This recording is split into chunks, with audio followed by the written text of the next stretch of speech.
लोगों को रहता है कि हमें यूपीएससी करना है, हमें पावर मिलेगी, फेम मिलेगी। बहुत लोग नहीं समझ पाते हैं कि सिर्फ फेम और पावर नहीं है, यहाँ पे एक बहुत ही बड़ा सेट ऑफ रिस्पॉन्सिबिलिटीज भी हैं जो आपको मिलने वाला है। कहीं ना कहीं शायद मेरी अप्रोच यूपीएससी को लेके भी वही थी कि 1-2 महीने पढ़ूंगा, हो जाएगा, और वो नहीं हुआ। आपका शेड्यूल कैसा था? कितने घंटे पढ़ते थे? स्लीप टाइम क्या था आपका? अच्छा, जब अटेम्प्ट नहीं क्लियर हो पाया तब डिडंट यू फील लाइक कि यार चलो एमबीबीएस तो हाथ में ही है, तो let's go for it? Finally फिर 2022 में पहला प्रीलिम्स मेरा क्लियर हुआ था, बट क्योंकि फिर मैं मेंस के लिए उतना प्रिपेयर्ड नहीं था, मेरा मेंस क्लियर नहीं हुआ। फिर मेंस की गलतियों से सीख के मैंने इस साल का अटेम्प्ट दिया एंड इवेंचुअली फिर आई हैव क्लियर्ड इट। जब आपने स्टार्ट किया प्रिपरेशन, कैसे चूज किया कि यार यूपीएससी करना है? प्लानिंग कैसे की प्रिपरेशन की आगे की, और पूरे 5 साल कैसे गए आप? ये जर्नी में बहुत हाईज आएंगे, बहुत लोज आएंगे। I have seen people giving 5 interviews and not getting selected. Hello everyone, this is your host Ashish Namdev and welcome to Indian aspirant show. I feel कि ये बहुत स्पेशल एपिसोड होने वाला है हर उस एस्पिरेंट के लिए जो प्रिपरेशन स्टार्ट किया है, या कोई ऐसा एस्पिरेंट जिसका एग्जाम बार बार देते हुए भी क्रैक नहीं हो पा रहा है। This is going to be a super special episode with Sachin Goyal भैया।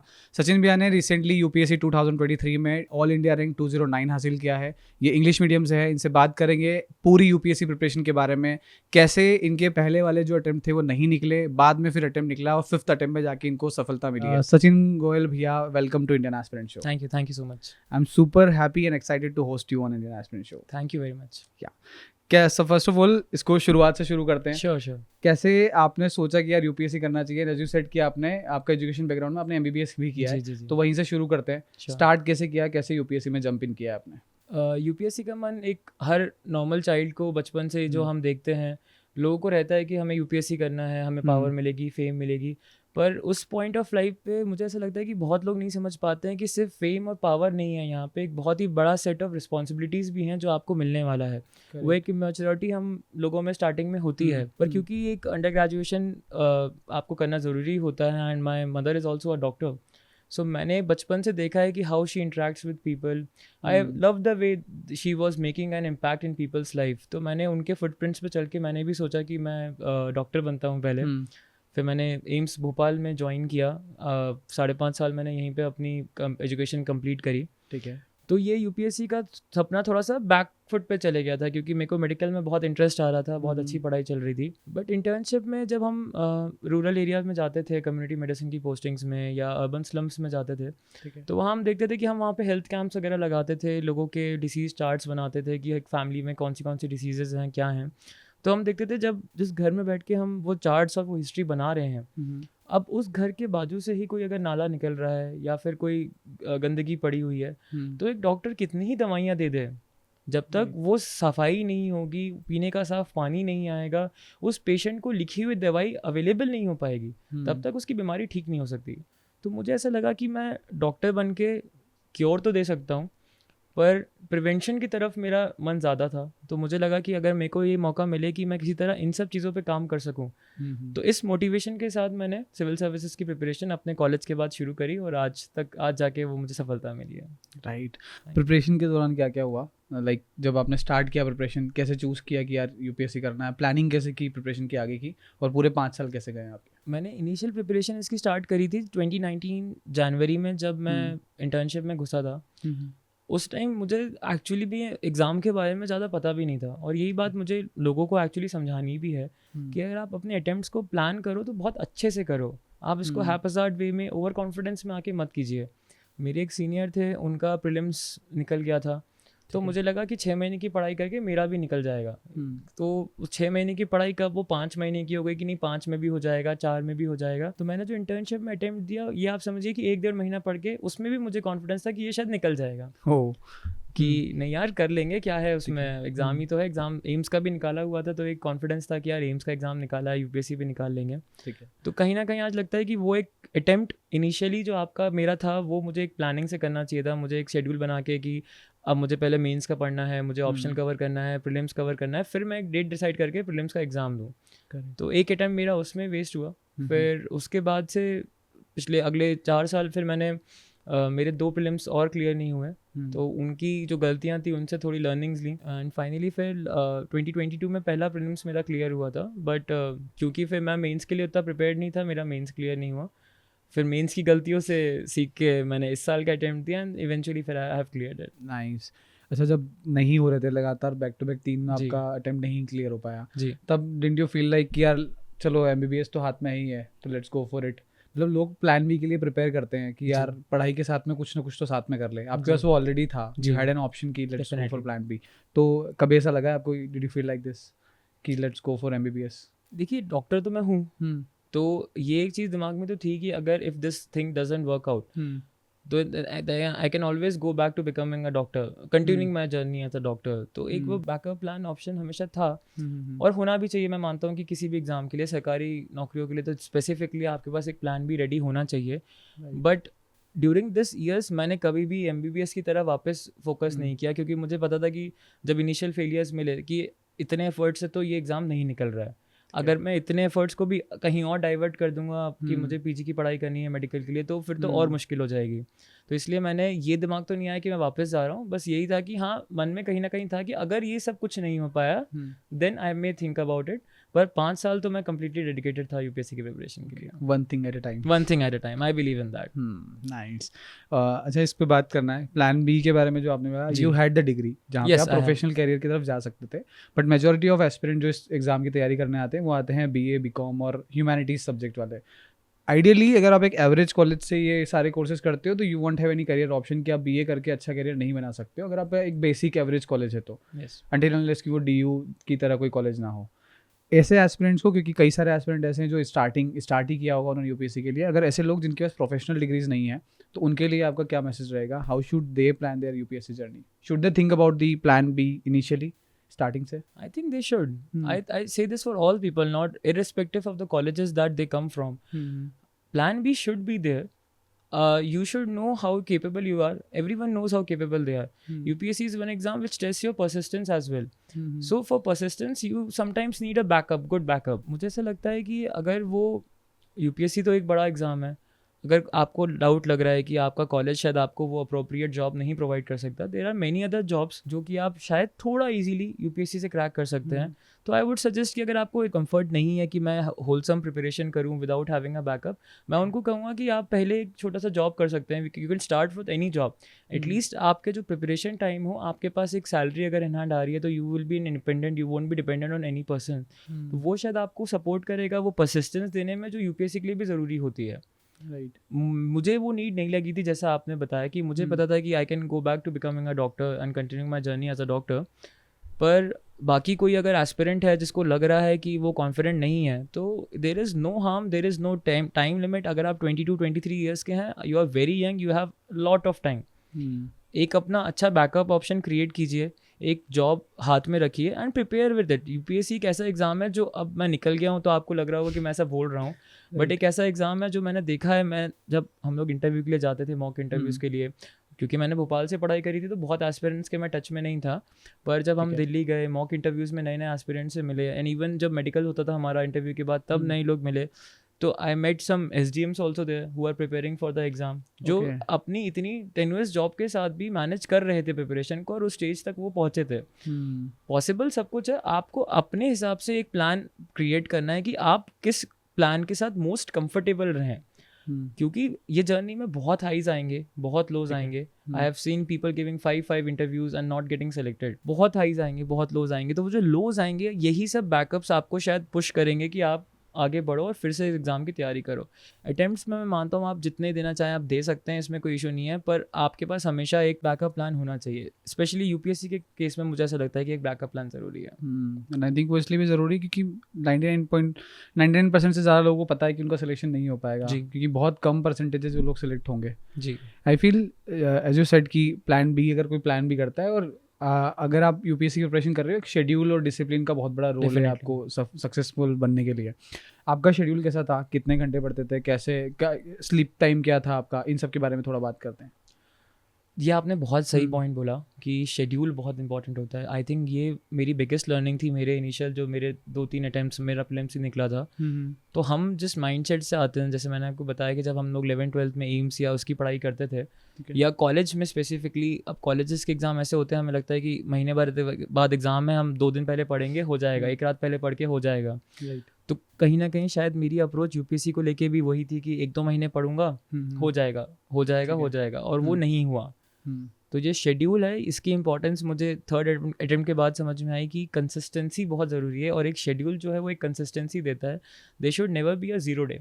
राइट. अगर आपका मूड ख़राब है, किसी दिन कई बार होता है कि हम सुबह उठते हैं, आज मन नहीं कर रहा पढ़ाई का, आज कल मॉक्स में नंबर ख़राब हो गए, आज मन नहीं कर रहा, तो हम उसी में और घुसते चले जाते हैं, अपने 5 दोस्तों को फ़ोन करते हैं कि हाँ यार मूड ख़राब है, मूड ख़राब है. हम वैलिडेशन ढूंढ रहे हैं बस कि यार कोई बस हाँ बोल दे, नहीं नहीं कोई बात नहीं, आज तू मस्ती कर ले. मुझे ऐसा लगता है कि वो कहीं ना कहीं मैंने भी गलती करी कुछ अटेम्प्ट्स में स्टार्टिंग में, और वही गलती मैंने शायद नहीं करी बाद में अटेम्प्ट्स में, जिससे मुझे बेनिफिट मिला. लो डे आना बहुत कॉमन है, सबका आता है, मेरे भी आए थे. बट उस पॉइंट में ये है कि आपको आपका गोल क्लियर रहना चाहिए कि अगर मैं किसी से बात करके कोई, मुझे सिंपैथी नहीं चाहिए, मुझे परफॉर्मेंस दिखानी है अपनी. अपने आप को यही बोल के आप मोटिवेट करो. 6 घंटे ख़राब हो गए ना दिन के, अभी भी बचे हैं ना. राइट. अगर रात के 10 बजे तक भी पढ़ाई नहीं करी दिन में, तब भी 2 घंटे बचे हैं. बस मेरा ये पॉइंट है, there should never be a zero day. कोई भी दिन ऐसा नहीं होना चाहिए जब आपको लगे यार मैंने आज अपनी लाइफ में कुछ भी फ्रूटफुल काम नहीं किया. इस प्रिपरेशन में सबसे इंपॉर्टेंट मुझे ये लगता है कि आपको कंसिस्टेंसी बना के रखनी है. कुछ नहीं पढ़ने का मन कर रहा, 100 MCQ कर लो, 50 MCQ कर लो, कुछ तो कर लो. वो बहुत ज़रूरी है, क्योंकि आपका फ्लो ब्रेक हुआ ना तो नेक्स्ट डे डेफिनेटली वो कहीं ना कहीं अफेक्ट करेगा, और इवेंचुअल फाइनल रिजल्ट में भी वो परफॉर्मेंस आपकी कम करेगा. ये फॉर श्योर है, ये मैंने खुद पर्सनली एक्सपीरियंस किया है कि एक ही चीज़ जो मेरे फेवर में रही, मुझे ऐसा लगता है, पढ़ाई तो सब कर रहे हैं. आप तो लोगों से बात करते होगे, आपको भी पता है कि यूपीएससी की पढ़ाई ऐसा नहीं है कि सिर्फ जो 800,000 लोग सेलेक्ट हो रहे हैं वही कर रहे हैं. करेक्ट है. कम से कम एट अ पॉइंट 40 से 50,000 एस्पिरेंट्स तो ऐसे होते होंगे. I am just taking a guess कि होते ही होंगे जिनने शायद equal level of hours put in कर रहे होंगे, equal level of dedication put in कर रहे होंगे. मुझे ऐसा लगता है कहीं ना कहीं जो डिफरेंस बनाती होगी चीज़, वो ये कंसिस्टेंसी वाली होती होगी. कई बार लोग स्मार्ट बहुत होते हैं, पर उनको लगता है कि मेरे को कम टाइम करना है, मैं तो 8 घंटे में वो कर लेता हूँ जो लोग 12 घंटे में करते हैं. कर लेते होगे, पर रोज करना है. That makes a difference. That makes a difference कि आपका शेड्यूल है. मैं नहीं बोलूँगा किसी को भी कि मैं इतने घंटे पढ़ता था, उतने घंटे पढ़ता था. आपने जैसे पूछा आपका टाइम, क्योंकि ये इंडिविजुअल होता है. मैं अगर ज़्यादा बोलूँगा तो कोई बोलेगा यार ये ज़्यादा बोल रहे हैं, मैं कम बोलूँगा तो बोल रहे हैं ये स्मार्ट बन रहे हैं. उसका कोई सेंस नहीं है. ये आपको देखना है, आपका कॉम्पिटिशन आपसे खुद है. आपने मॉक में नंबर आपके अगर कम आए तो अगले दिन आपको ज़्यादा पढ़ना है. करेक्ट. सही आ रहे हैं तो कंटिन्यू करिए उसी चीज़ को. राइट. एक चीज़ इसके ऊपर, क्योंकि शेड्यूल और डिसिप्लिन की बात हो रही है, so I also like to ask, I have seen few of aspirants जहाँ पे लेट्स से अगर इंडिविजुअल टारगेट बनाया आपने दिन का कि हमको एक दिन में इतना पढ़ना है, एक दिन में ये करना है, ऐसे करके आपने टारगेट्स बनाया, वो टारगेट अगर कंप्लीट नहीं हो रहा है और उसकी वजह से नींद कॉम्प्रोमाइज़ कई बार हो जाती है, डू यू फील लाइक कि एस्पिरेंट को, क्योंकि शेड्यूलिंग की बात हो रही है, तो आई फील कि स्लीप टाइम आपका बहुत ज़रूरी है जिसके साथ छेड़छाड़ नहीं होना चाहिए. What do you feel about the thing? और आप क्योंकि डॉक्टर भी हो, so what do you feel about this? इस पे मैंने बहुत रिसेंटली ये खुद ही मैंने अपने साथ फील किया था. जो मेरी मैक्सिमम आवर्स की कैपेसिटी थी एक दिन में विद स्लीप हटा के, मुझे ऐसा लग रहा था कि यार ये थोड़ा कम हो रहा है, मुझे इसको और बढ़ाना चाहिए. स्पेसिफिकली ये इंटरव्यू की से 1 हफ्ते 2 हफ्ते पहले की बात है. अभी रिसेंटली तो मुझे लगा यार, अब मैंने पिछले 1-1.5 साल में आई मेड श्योर दैट मैं 6 से 6.5 घंटे तो मिनिमम सोना ही है, कम से कम. तो मैंने सोचा यार 1-2 हफ्ते की बात है, अब मैं स्लीप टाइम को भी और कम कर लेता हूँ तो मेरे को 1-8 घंटा एक्स्ट्रा मिल जाएगा. तो मैंने उस 6 को उठा के कम करके 5 कर दिया. ठीक है. 1 हफ्ते वो चला, बहुत अच्छा लगा कि हाँ टाइम बढ़ गया है, मैं मोर आवर पुट कर रहा हूँ. But honestly I have felt it my self. मेरी जो एक रिटेंशन कैपेसिटी थी वो बहुत रिड्यूस हो गई थी. I felt more tired. तो मैंने फिर उसको वापस रिवर्स करके आई केम बैक टू 6 आवर्स. ये अपना सबका वो होता है, हो सकता है कोई 5 में भी कंफर्टेबल हो सकता है कोई 7 में कंफर्टेबल हो. तो ये मैं नहीं बोलूँगा कि 6 घंटे सो या 7 घंटे सो. मैं ये बता रहा हूँ कि एक जो आपका स्वीट टाइम है, we have to fix it, क्योंकि लॉन्ग जर्नी है. कोई एक दिन का एग्जाम नहीं है जो आप आज नहीं सोया तो मैं कल जाके पढ़ के आ जाऊँगा फिर वापस सो जाऊँगा. आपको कंटिन्यूस पढ़ना है. आप अगर आप स्लीप कॉम्प्रोमाइज़ कर रहे हैं तो आपका बेसिकली मतलब शेड्यूल सही नहीं है. करेक्ट है. और अगर मैं ये लीवे अपने आप को दे दूँ कि आज का यार टारगेट पूरा नहीं हुआ, 1 घंटे बाद सोऊंगा, तो फिर ये तो मैं अपने आप को एक फ्री हैंड दे रहा हूँ ना. मैं अगले दिन फिर से अपना टारगेट पूरा नहीं करूँगा कि हाँ यार ठीक है 1 घंटा बाद में एक्स्ट्रा निकाल लूँगा मैं. अगर आपके पास वो फिक्स्ड है कि हाँ मुझे 12 बजे सोना है और 12 बजे से पहले ये करना है, तब तो मैं मोटिवेटेड रहूँगा ना कि हाँ भाई स्पीड बढ़ाओ, कुछ करना ही है. अगर मैंने कहा नहीं यार 1 बजे तक भी चल जाएगा, हाँ, तो आप फिर आप अपने आप को फ्री कर रहे हो और आप वो चीट कर रहे हो. तो आई थिंक शेड्यूल की जो आप बात कर रहे हो वो यहाँ काम आता है कि अगर 12 बजे सोना है तो 12 बजे सोना है. जो भी जिसका भी जैसा भी होता है, इतने बजे सोना है, इतने बजे उठना है. वो बॉडी Nice. अपने आप इतनी अच्छी एडजस्ट हो जाती है कि कुछ समय बाद मैं आपको बता रहा हूँ अलार्म की ज़रूरत नहीं पड़ती उतने बजे उठने के लिए. बॉडी क्लॉक बॉडी क्लॉक वैसी बन जाती है कि अपने आप, and that is the time when you are working in harmony with your body I suppose. Right. वो बहुत एसेंशियल है इस लॉन्ग जर्नी के लिए स्पेसिफिकली, कि आप मेंटली एंड फिजिकली हेल्दी रहें. तो नींद उसका सबसे बड़ा एक वेपन है अपने आप को सही करने के लिए. That's wonderful insight. I feel कि जो भी aspirant इस वक्त देख रहे हैं, they are getting good stuff, good insights about the preparation and their mindset. Let's jump into the UPSC preparation part. Sure. Prelims के लिए क्या स्ट्रैटेजी यूज़ की है? आई नो प्रीलिम्स के लिए बहुत डीप स्ट्रैटेजी आप बताओगे, वो सबकी स्ट्रैटेजी अलग होती है, लेकिन प्रीलिम्स के लिए ऐसा स्पेसिफिक आपको क्या लगता है कि इन चीज़ों की वजह से आपकी प्रीलिम्स निकलने में हेल्प हुई है? तो प्रीलिम्स के बारे में बात करते हैं. एक सिंगल इम्पॉर्टेंट फैक्टर प्रीलिम्स के लिए है प्रैक्टिस. लोगों ने लास्ट ईयर का पेपर देख के बहुत उसको हाइप अप किया कि बहुत टफ आ रहा है, हमें और पढ़ना, रिसोर्सेज एक्सपैंड करने चाहिए, ये करना चाहिए, वो करना. आप देखिए कट ऑफ आया अभी कुछ दिन पहले, सीधे 10 से 12 नंबर कट ऑफ गिरा है. 75 was the cut off of prelims which is the lowest I have scene. अगर आप समझिए आपका अगर कट ऑफ लो आ रहा है मतलब सबके लिए पेपर टफ था, इसका मतलब ये नहीं कि आप अपनी पूरी स्ट्रैटेजी चेंज कर दें. तो मैं ये कहूँगा कि जो स्ट्रैटेजी चल रही है आपकी, जो पहले से अटेम्प्ट दे रहे हैं और जो नया शुरू करने वाले हैं, जो चल रही है उसी को फॉलो करें, उस पर कॉन्फिडेंस रखें. एक एडिशनल एलिमेंट अगर आप मेरी एडवाइस माने, प्लीज़ जितने MCQ सॉल्व कर सकते हैं सॉल्व कीजिए. प्रीलिम्स में इससे बड़ा गेम चेंजर कुछ नहीं है मेरे हिसाब से. अगर मॉक्स जितने दोगे, अगर बहुत डीमोटिवेटेड फील हो रहा है, बहुत लो नंबर आ रहे हैं, तो MCQ तब भी देना है. चलो आप उसका स्कोर मत कैलकुलेट करो, मैक्स टू मैक्स ये कर सकते हो, पर आप ये ऑल्टरनेटिव नहीं है कि मैं MCQ दूंगा ही नहीं, इससे अच्छा मैं रिवाइज कर लूँ. नहीं, MCQ से अच्छा रिविजन भी कोई नहीं है. करेक्ट है. आपको अगर प्रीलिम्स निकालना है, please stick to your standard books, standard sources and give mock exams. जितने आप MCQ सॉल्व करेंगे, आप अपने चांसेस उतने ही बढ़ा रहे हैं प्रीलिम्स को निकालने के लिए. उसी से आप एनालिसिस भी कर सकते हो ना कि क्या सही है, क्या गलत हो रहा है. It's the wonder drug.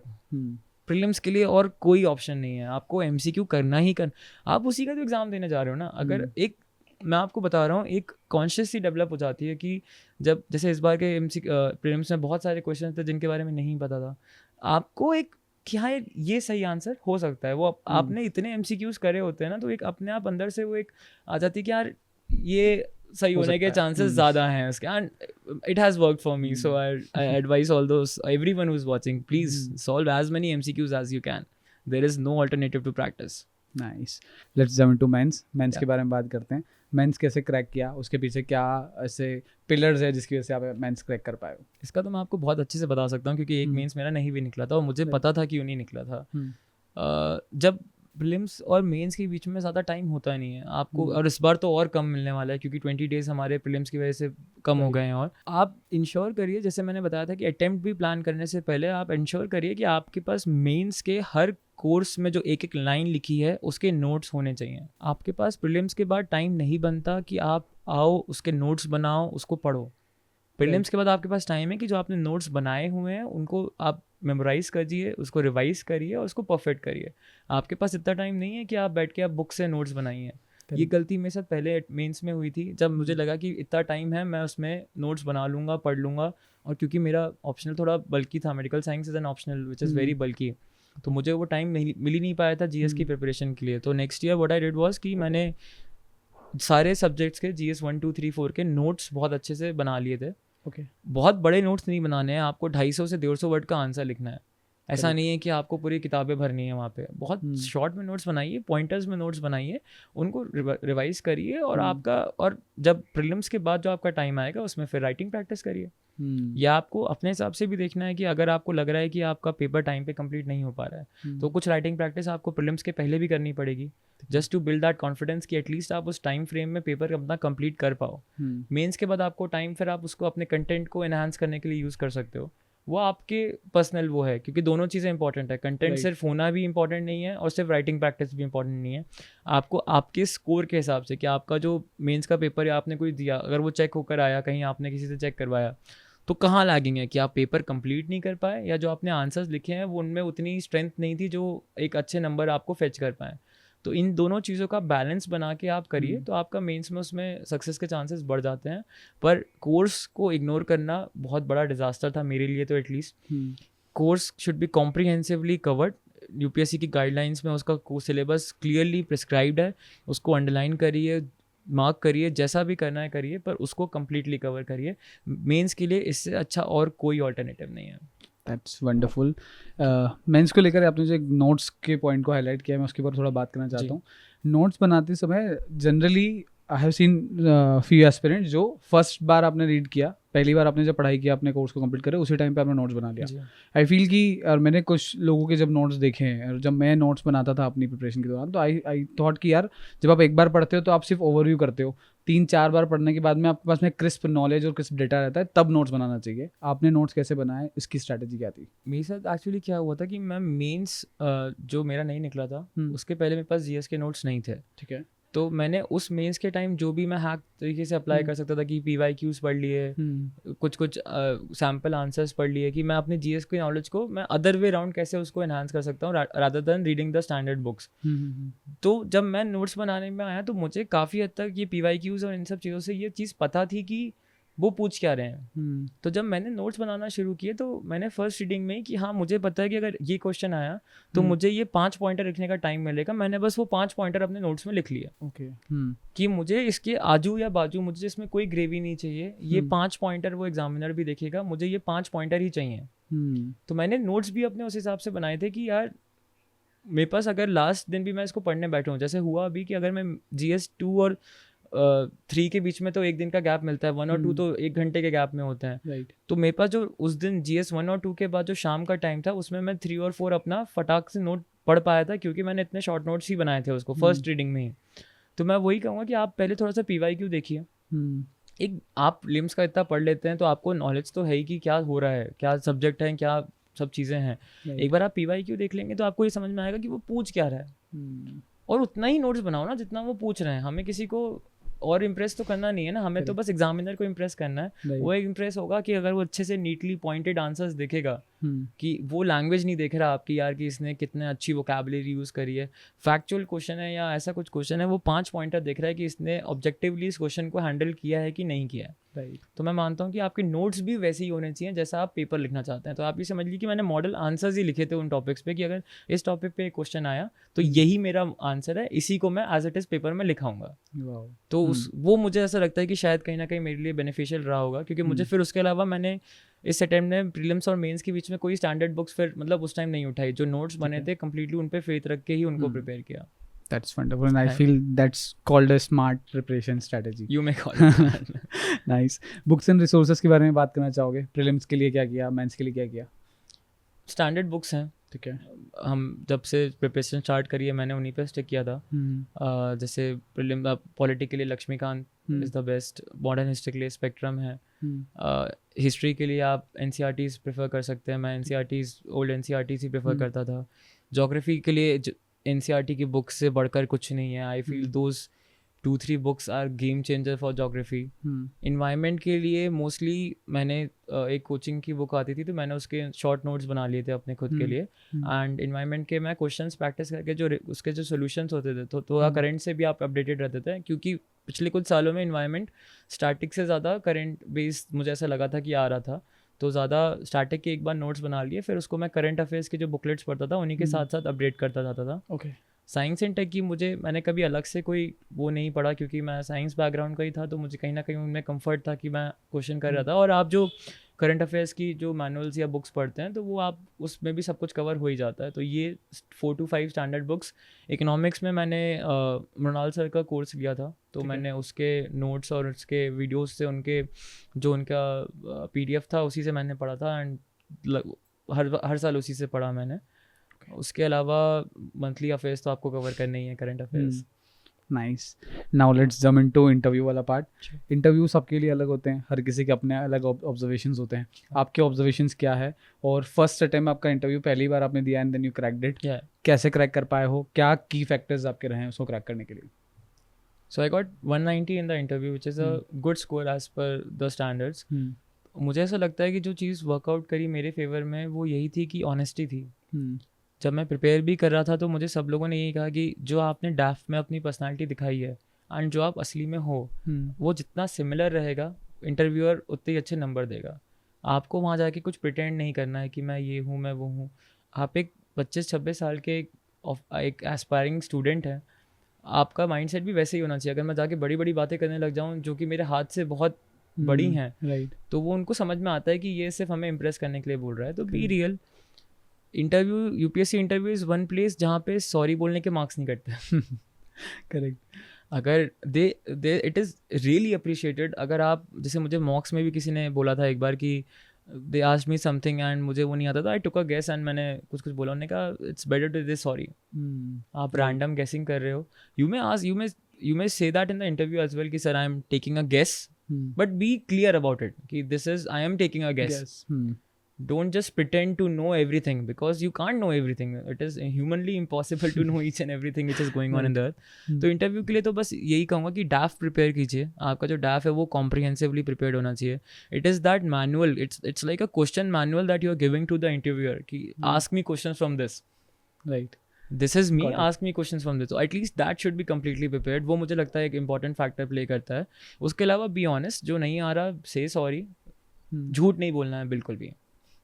किसी भी फॉर्म में आप झूठ बोलेंगे, वो बहुत एक्सपीरियंस पीपल हैं, उनको सब समझ में आता है कि जो इंसान एक सेशन में 12 लोग का इंटरव्यू ले रहा है, इतने सालों से इंटरव्यू ले रहा है, आपका झूठ वो 2 मिनट में पकड़ सकता है। Be honest, you will get a good marks. Nice, that's wonderful. Sameer भैया के बारे में थोड़ी बात करना है। Sure. I got to know कि आप दोनों ने 5 अटेम्प्ट दिए हैं, राइट, और फिर एक साथ सिलेक्शन लेना कैसे, मतलब क्या एक दूसरे को आपने हेल्प किया है? समीर भैया के बारे में थोड़ी बात करते हैं, स्पेशली जब उनकी शादी भी अभी 2 दिन पहले हुई है, उसके बाद भी हम पॉडकास्ट कर रहे हैं, उसके बारे में थोड़ा बात करते हैं। मेरा और भाई का प्रिपरेशन का स्टाइल और स्ट्रैटेजी बहुत डिफरेंट रहते थे, ठीक है, क्योंकि वो ऑलरेडी एक सर्विस में थे, तो उनके पास लिमिटेड आवर्स भी होते थे पढ़ने के लिए। तो इसलिए हम दोनों की स्ट्रैटेजी और प्रिपरेशन काफ़ी अलग रहता था। ये मैंने देखा था जब हम प्रीलिम्स के भी मॉक्स वगैरह देते थे, जो क्वेश्चंस मेरे सही होते थे उनके गलत होते थे, जो उनके सही होते थे वो मेरे गलत होते थे। तो हम लोग का स्टाइल बहुत अलग था पढ़ने का। जहाँ पे कॉन्ग्रुएंस आता था वो था हमारा interview prep. Okay, interview prep एक ऐसी चीज़ थी जिसमें आपका साथ में अगर कोई, जैसे उनने एक लास्ट इंटरव्यू दिया हुआ था, तो उस एक्सपीरियंस का मेरे को बहुत यूज़ हुआ कि हम लोग साथ में दिल्ली जाते थे मॉक इंटरव्यूज़ देने के लिए। तो एक साथ में आपके कोई एक सपोर्ट रहता था जो सिमिलर चीज़ें करने जा रहा है। तो वो एक बहुत अच्छा फैक्टर था जो हम लोग को साथ में हमने लगा। और आपको, जैसे लोग बोलते हैं कि मैं दिल्ली जा रहा हूँ प्रिपरेशन करने के लिए, अब दिल्ली में ऐसा कुछ अलग से तो है नहीं, बस वहाँ पे आपको लोग मिल जाते हैं जो सिमिलर फील्ड से हैं, जो सिमिलर पढ़ाई कर रहे हैं, तो आपको एक मोटिवेशन मिलता है। मुझे वो चीज़ as a friend, as a brother, as a घर पे ही थी कि मतलब अगर मेंस में स्कोर कम आया उनका या मेरा, तो we can discuss it out कि हाँ भाई यहाँ पे आपने क्या आंसर लिखा था। अगर प्रीलिम्स में उसको मॉक्स में स्कोर कम आया तो भाई कहाँ लिखा था, गलती क्या हो गई, ये चीज़ आपने कहाँ पढ़ ली, ये मुझे तो नहीं पढ़ा था, मैंने अपनी प्रिपरेशन में नहीं पढ़ पाया था। तो हम लोग ऐसे रिसोर्सेज, ऐसा भी नहीं था कि हम दोनों सेम कर रहे हैं, उनके कुछ डिफरेंट होते थे, मेरे कुछ डिफरेंट होते थे। अच्छा आपके उसमें ये दिया हुआ एक्स्ट्रा, तो वो मेरे को बस उतना सेलेक्टेड पार्ट बता दिया कि आप ये और पढ़ लो तो आपका थोड़ा एनहांस हो जाएगा आंसर। तो इस मामले में हम लोग आई थिंक बहुत बेनिफिशियल था हम दोनों का साथ में। It's like in house mentor and friend जो आपके साथ प्रिपेयर कर रहे हैं, बहुत ज़रूरी होता है I guess. Right, and what is your go to motivation जब 5 साल बार आप लेट्स से आपके लाइफ में डाउनफॉल आएंगे, एज यू सेड कि जब एग्जाम नहीं निकली, गो टू मोटिवेशन क्या था कि यार ये सोच के कि यार फिर से वापस अप होना है, वापस से फिर पढ़ाई पे बैठना है, वो गो टू मोटिवेशन क्या था? जैसे मैंने आपको बताया कि एम क्लियर था। मुझे स्टार्टिंग से ही थोड़ा सा एक पर्सनल ग्रोथ ज़रूरी है, पर अगर पर्सनल ग्रोथ बिना आसपास के लोगों की ग्रोथ के हो ना, उसमें मज़ा नहीं आता। करेक्ट है। तो मुझे हमेशा से इंटरेस्ट था कि यार मैं भी ग्रो करूं, मैं अपने आसपास 15 लोगों को लेके ग्रो करूं। तो ये क्लियर था कि ये मौका मुझे सिविल सर्विसेज में मिल सकता है।